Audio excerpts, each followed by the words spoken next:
Hi guys, welcome back to my channel as we love it, and today I am making some Assamese style butor dali. So butor dali is chana dal.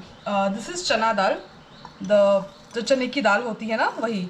ये मैंने 1.5 cup चना दाल लिया था और इसको मैंने सोक करके रखा है ऐसे। अब ये अच्छे से सोक हो गया है पानी में। And if you try to break it through your nails, you'll see it will break very easily. So ये अच्छे से सोक हो गया है. I have soaked it for 2 to 3 hours.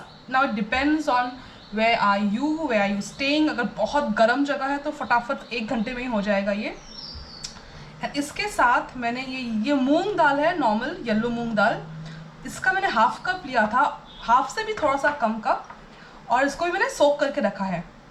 So this is an Assamese style chana dal. सो चना दाल को हम लोग बोलते हैं बुटौर डाली. So this is very very famous at my place.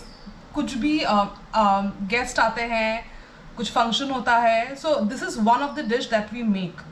ये दाल बहुत थिक बनती है और पूड़ी के साथ बहुत अच्छी लगती है. एंड इसका जो टेस्ट आता है, ultimate the final end product का taste, it's very similar to the gravy of a mutton gravy. अब वेजिटेरियन लोगों को तो समझ में नहीं आएगा मैं क्या बोल रही हूँ, but it taste really really good. इसको बनाने का तरीका हल्का सा अलग है असमीज लोग का, और बुटौर डाली को हम लोग बहुत तरीके से बनाते भी है. Today I am showing you one of the way. So ये जो सोप दाल है, सो मैंने ये मूंग दाल इसलिए लिया है क्योंकि ये जो चना दाल है ये गलता नहीं है. इट विल नॉट बिकम मशी एकदम नहीं हो जाएगा, सॉफ्ट हो जाएगा. इसका ये फॉर्म मेंटेन करेगा, ये ऐसे ही रहेगा. सो जो दाल है उसको थोड़ा सा थिकनेस देने के लिए आई एम यूजिंग दिस मूंग दाल. सो मैं ये जो मूंग दाल है उसको भी डाल देती हूँ. जब हम दाल को सोक करके रखते हैं, साफ पानी में रखे, धो के रखे, जैसे भी रखे, I don't use the water that I soak my dal in. इसका रीज़न ये है कि आजकल बहुत सारा फर्टिलाइज़र, पेस्टिसाइड्स यूज़ करते हैं. तो जब हम दाल को सोक करते हैं, उनका जो हल्का हल्का फर्टिलाइज़र और पेस्टिसाइड्स का एलिमेंट्स होता है वो पानी में चला जाता है. सो वो पानी को हम डिस्कार्ड कर देते हैं. So this is how we make it. My uncle, मेरे चाचा जी हैं, वो एग्रीकल्चर डिपार्टमेंट में हैं, स्टेट एग्रीकल्चर डिपार्टमेंट. उन्होंने ही मुझे बताया था कि जो भी लेंटिल्स है उनको सोक करने के बाद बॉईल करने का जो पानी निकलता है, नॉर्मली अगर हम उसको सोक कर रहे हैं 2-3 घंटे के लिए, वो पानी हम फेंक दें. और मेरे घर में तो सारे दाल, सारे लेंटिल्स सोक करके ही बनते हैं because of the pesticides and the fertilisers. So now मैंने सारा डाल दिया कुकर में. इसके साथ I am putting a bay leaves. Bay leaves को जब भी डाले, धो के डाले. सो मेरे घर में बे लीव का पेड़ है गुवाहाटी में. तो जब मैं जाऊंगी गुवाहाटी में आपको दिखाऊंगी, और इसलिए बोल रही हूँ कि धो के डालें इसको. इसमें हल्दी जाएगा, 1/4 टीस्पून हल्दी, और 1/4 टीस्पून नमक. नमक हम लोग बाद में भी एडजस्ट करेंगे. यहाँ पे ये डाल दिया मैंने. और हम डालेंगे पानी. सो टोटल ये 2 कप दाल है, मूंग दाल 1/2 कप और 1.5 कप चना दाल. इस पर मैं डालूंगी इसका डबल पानी, यानी कि 4 कप पानी. पानी कम ही रखेंगे, ज़्यादा पानी हमें नहीं चाहिए क्योंकि ये दाल थिक बनती है. सो 4 कप पानी मैंने डाल दिया. That's it. अब इस दाल को मैं लगा दूंगी 4 से 5 विसल, और ये अच्छे से सॉफ्ट हो जाएगा. अब सबका अलग अलग कुकर होता है और सबके कुकर की अलग अलग कैपेसिटी होती है. So it depends on you. तो मैं 4 से 5 करके दाल को एकदम सॉफ्ट कर लेती हूँ. तो मैं आपसे मिलती हूँ अभी दाल ये पकने के बाद. सो दाल हमारी बॉईल होके रेडी है. अभी चलते हैं दाल को तड़का लगाने के लिए. पैन को मैंने गर्म होने के लिए रख दिया है और मैंने डाल दिया है 2 tablespoons of mustard oil. You can use any oil for this purpose. I am using mustard oil here. So सबसे पहले मैं यहाँ डाल देती हूँ garlic. These are 6 pods of garlic. Sorry for that. 6 pods of garlic है ये. इनको बस हल्का सा फ्राई करेंगे, ब्राउन नहीं करना है, बस हल्का सा. That's it. फिर मैं डाल रही हूँ इस पे 1/2 tablespoon जीरा. ये 1/4 वाला चम्मच है, इसे 2 बार डाला. लाल मिर्च, सूखी लाल मिर्च 2, उसको स्लिट करके डाल देते हैं. बस ये तड़का अभी हम लोग का देखिए हो. अब डाल देती हूँ मैं प्याज. The 2 onions, 2 medium size onions. अब ये डाल के उनको हिला लेते हैं।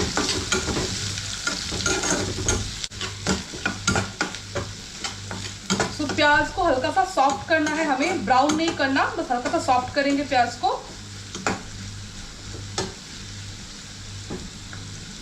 मैं हल्का सा नमक डाल दूंगी इस टाइम पे। नमक इसलिए डाल रही हूँ कि प्याज जल्दी से सॉफ्ट हो जाए।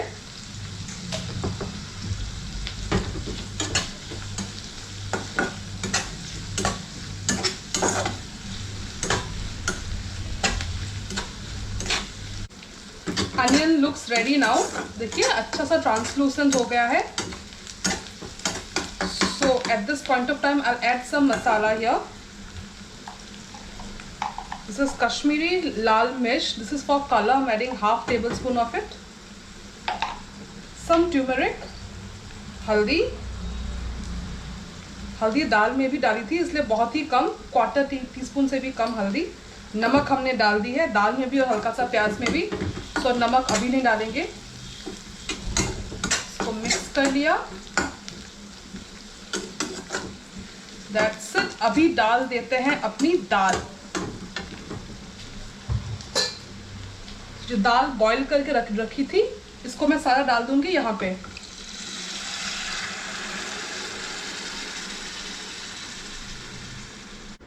हल्का सा पानी डाल दिया है मैंने, हाफ कप के करीब, और जो रिमेनिंग दाल थी वो भी डाल दिया। That's it.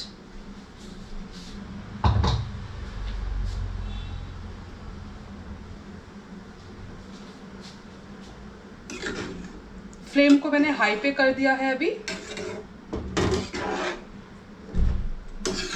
अब इस दाल को एक बॉईल आने तक तो ऐसे ही रखेंगे, फिर हम कुछ और डालेंगे चीजें। Until it comes one boil, it will be like this। अब दाल को एक बॉईल आने तक ऐसे ही पकाते हैं।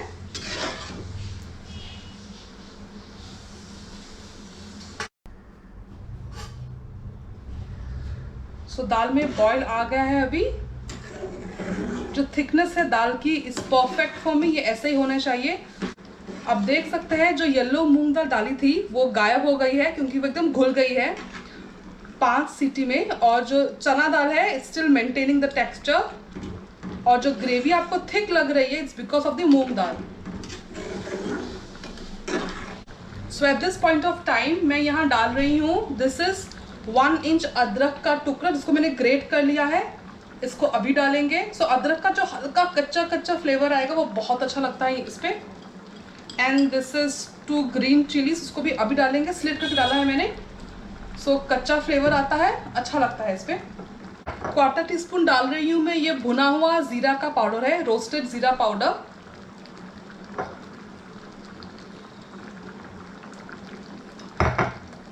एंड थोड़ा सा गरम मसाला पाउडर, क्वार्टर से भी कम। अब इनको मिला देते हैं। Yes, our dal is absolutely ready, और बहुत ही अच्छी खुशबू आ रही है। इस टाइम पे आप नमक टेस्ट कर ले, अगर ज़्यादा कम लगे तो आप डाल सकते हैं। मैंने टेस्ट किया था, नमक वॉज एब्सोल्युटली परफेक्ट, सो नमक नहीं डाल रही मैं। सो बस दिस इज रेडी। गैस को कर देते हैं ऑफ। और last but not the least मैं डाल दूंगी 1 चम्मच घी। घी आपके ऊपर है, आप कितना चम्मच डालना चाहे। I am putting 1 teaspoon of ghee. अब चलिए इसको सर्व कर लेते हैं। तो इसको आप लोग खा सकते हैं पूरी के साथ। तो हम लोग खाते हैं उसको लूसी के साथ। तो butor dali and luchi it's a very good combination for us. So आप लोग इसको पूरी के साथ खा सकते हैं, पराठे के साथ खा सकते हैं, चावल के साथ भी खा सकते हैं। For us it's luchi and butor dali. So anyways आप इसको जिसके साथ भी खाइए, लेकिन प्लीज़ बना के देखें एक बार। It's a very very yummy recipe. Thank you so much for coming to my channel and giving